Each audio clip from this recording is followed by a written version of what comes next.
जय गणेश मित्रांनो, स्वागत आहे तुमचं आपले नवीन ब्लॉगमध्ये।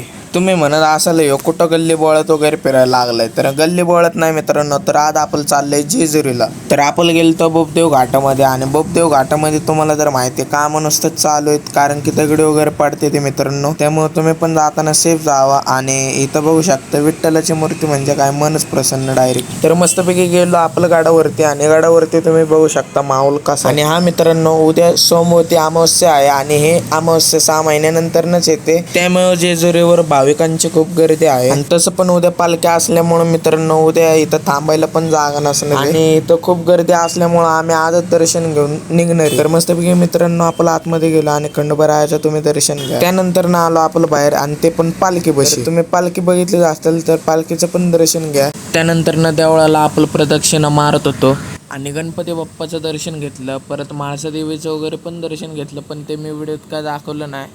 तर आता आपण निघणारे घरी। तर तुम्हाला नेक्स्ट व्हिडिओ पाहण्यासाठी मला फॉलो आणि सबस्क्राईब करा। ब्लॉग आवडला असेल लाईक शेअर कमेंट आणि सबस्क्राईब करून जावं।